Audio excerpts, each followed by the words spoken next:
ವಿಜ್ಞಾನದ ಮುನ್ನಡೆ ಸಂಶೋಧನಾ ಸಾಗರದ ಅಲೆಗಳ ಮೊರೆತ. ನಮಸ್ಕಾರ, ನಾನು ವೆಂಕಟೇಶ್ ಅಂತ. ಸುಮಾರು 25 ವರ್ಷದಿಂದ ಯೋಗಾಭ್ಯಾಸ ಮಾಡ್ತಾ ಇದ್ದೀನಿ. ಯೋಗ ಬಂಧುಗಳೇ, ಯೋಗವು ಮನಸ್ಸು, ಮೆದುಳು ಮತ್ತು ರೋಗ ನಿರೋಧಕ ಶಕ್ತಿಯನ್ನು ಹೇಗೆ ಸಂಪರ್ಕಿಸುತ್ತದೆ ಅನ್ನೋದ್ರ ಬಗ್ಗೆ ಸ್ವಲ್ಪ ವಿಚಾರ ನೋಡೋಣ. ರೋಗ ನಿರೋಧಕ ಶಾಸ್ತ್ರ ಮತ್ತು ಯೋಗ ಇದೆರಡೂ ಒಂದಕ್ಕೊಂದು ನೇರವಾಗಿ ಸಂಪರ್ಕ ಇರತಕ್ಕಂಥ ವಿಚಾರಗಳು. ನಮ್ಮ ಮೆದುಳು ಬೇರೆ ಅಲ್ಲ ಮತ್ತು ಮನಸ್ಸು ಬೇರೆ ಅಲ್ಲ.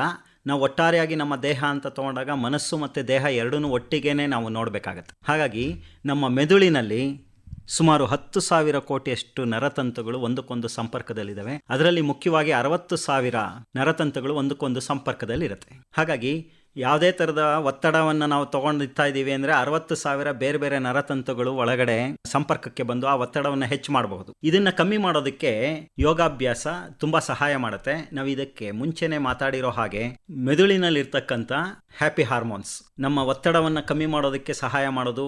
ಸ್ಪರ್ಶದಿಂದ ಒಂದಷ್ಟು ಮಾನಸಿಕವಂತ ಖುಷಿ ಸಿಗುತ್ತೆ. ನಮ್ಮ ಅಭ್ಯಾಸ ಮೆದುಳಿನ ಕಾರ್ಯನಿರ್ವಹಣೆ ಸರಿ ಮಾಡಿಕೊಳ್ಳೋದ್ರ ಕಡೆಗೆ ಮತ್ತು ಆರೋಗ್ಯವನ್ನು ಸುಧಾರಿಸ್ಕೊಳ್ಳೋದ್ರ ಕಡೆಗೆ ಇರಬೇಕಾಗಿರೋದ್ರಿಂದ ಯೋಗಾಭ್ಯಾಸ ನಮ್ಮ ಮೆದುಳಿನಲ್ಲಿ ನಡೀತಕ್ಕಂಥ ಒಂದಷ್ಟು ಒತ್ತಡದ ನಿರ್ವಹಣೆ ಮಾಡೋದಕ್ಕೆ ಸಹಾಯ ಮಾಡುತ್ತೆ. ಈ ಒತ್ತಡಗಳು ಮನಸ್ಸಿನಲ್ಲಿ ವಿಪರೀತವಾದಂಥ ನರತಂತುಗಳಿರೋದ್ರಿಂದ ನ್ಯೂರಾನ್ಸ್ ಅಂತ ಕರೀತಾರಲ್ಲ, ಆ ಒಂದು ವಿಪರೀತವಾದಂಥ ನರತಂತುಗಳು 10,000 ಕೋಟಿ ಅಂತ ಸರಿಸುಮಾರು ಅಂದಾಜಿನಲ್ಲಿ 10,000 ಕೋಟಿ. ಪ್ರತಿಯೊಂದು ಆಲೋಚನೆಗೂ ನಮ್ಮ ಬೇರೆ ಬೇರೆ ಮೆದುಳಿನ ನರತಂತುಗಳು 60,000ದಷ್ಟು ನರತಂತುಗಳು ಒಟ್ಟಾಗಿ ಕೆಲಸ ಮಾಡಿದ್ರೆ ಒಂದು ಆಲೋಚನೆ ಹುಟ್ಕೊಳ್ಳುತ್ತೆ. ಅದಕ್ಕೆ ಬೇಕಾಗಿರ್ತಕ್ಕಂಥ ವ್ಯವಸ್ಥೆ ಕೆಲಸ ಮಾಡುತ್ತೆ. ಹಾಗಾಗಿ ಒತ್ತಡದಲ್ಲಿರ್ತಕ್ಕಂಥ ಮನಸ್ಸು ಈ 60,000ಕ್ಕಿಂತ ಹೆಚ್ಚು ನರತಂತುಗಳನ್ನು ಸಂಪರ್ಕಕ್ಕೆ ತಗೊಳುತ್ತೆ. ನಮ್ಮ ದೇಹದ ಬೇರೆ ಬೇರೆ ಭಾಗಗಳಿಗೆ ಬೇಕಾಗಿರ್ತಕ್ಕಂಥ ಆಮ್ಲಜನಕ ಕೊರತೆ ಉಂಟಾಗಿ ದೇಹದ ಸಮತೋಲನ ಸ್ವಲ್ಪ ಹೆಚ್ಚು ಕಮ್ಮಿ ಆಗುವಂಥ ಸಂಭವನೂ ಇರುತ್ತೆ.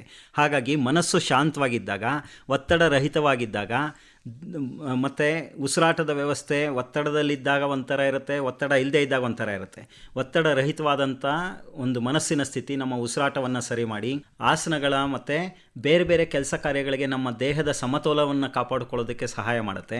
ಇದೆಲ್ಲದರ ಒಟ್ಟು ನಮಗೆ ಸಿಗ್ಬೋದಾದಂಥ ಒಂದು ಫಲಿತಾಂಶ ಏನಂದರೆ, ನಮ್ಮ ದೇಹದ ಆರೋಗ್ಯಕ್ಕೋಸ್ಕರ ನಾವು ಏನು ಮಾಡ್ತಾ ಇದ್ದೀವಿ, ಯೋಗಾಭ್ಯಾಸ ಅಂತ ನಾವು ಅಭ್ಯಾಸದಲ್ಲಿ ತೊಡಗಿಸ್ಕೊಂಡಿದ್ದೀವಿ. ಇದು ನಮ್ಮ ಮನಸ್ಸನ್ನು, ದೇಹದ ನಿಯಂತ್ರಣವನ್ನು, ಮೆದುಳನ್ನ ನೇರವಾಗಿ ಸಂಪರ್ಕಕ್ಕೆ ತಗೊಂಡು ಬಂದು ನಮ್ಮ ಒಟ್ಟಾರೆಯಾಗಿ ದೇಹದ ಆರೋಗ್ಯ ಮತ್ತು ಮನಸ್ಸಿನ ನೆಮ್ಮದಿನ ಹೆಚ್ಚು ಮಾಡುತ್ತೆ ಅನ್ನೋದರಲ್ಲಿ ಯಾವುದೇ ಥರದ ಸಂಶಯ ಇಲ್ಲ. ಇದಕ್ಕೆ ಬೇಕಾದಷ್ಟು ಬೇರೆ ಬೇರೆ ಪ್ರಯೋಗಗಳು ವೈಜ್ಞಾನಿಕವಾಗಿ, ಭೌತಿಕವಾಗಿ, ಮಾನಸಿಕವಾಗಿ ಒಂದಷ್ಟು ಪ್ರಯೋಗಗಳು ನಡೆದು ಇದರ ಬಗ್ಗೆ ಸಂಶೋಧನೆಗಳು ನಡೆದು ಅದರ ರಿಸಲ್ಟ್ ಎಲ್ಲಾನು ಯೋಗಾಭ್ಯಾಸ ಮಾಡೋದ್ರಿಂದ ಬೇರೆ ಬೇರೆ ಥರದ ಆರೋಗ್ಯದ ಪರಿಣಾಮಗಳು ಹೆಚ್ಚಾಗತ್ತೆ, ಆರೋಗ್ಯ ಸುಧಾರಣೆ ಆಗುತ್ತೆ, ಮನಸ್ಸು ನಿಯಂತ್ರಣದಲ್ಲಿರುತ್ತೆ ಅನ್ನೋದನ್ನು ಎಲ್ಲ ದೇಶಗಳು, ಎಲ್ಲ ವಿಜ್ಞಾನಿಗಳು ಒಪ್ಕೊಂಡಿರೋದ್ರಿಂದ ಯೋಗಾಭ್ಯಾಸ ನಮ್ಮ ದೇಹ ಮತ್ತು ಮನಸ್ಸನ್ನು ನೇರವಾಗಿ ಹುರಿಗೊಳಿಸಿ ಆರೋಗ್ಯದ ಕಡೆಗೆ ನಮ್ಮನ್ನು ಕರ್ಕೊಂಡೋಗುತ್ತೆ.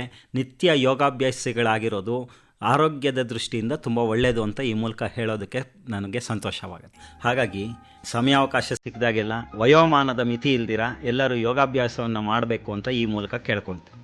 ನಮಸ್ಕಾರ. ವಿಜ್ಞಾನದ ಮುನ್ನಡೆ ಮಾನವನ ನಿಜ ವಿಕಾಸದ ಕಡೆಗೆ. ಕಾರ್ಯಕ್ರಮ ನಿರ್ಮಾಣ ರೋಸಲಿಂಡ್ ಮ್ಯಾಥ್ಯೂ.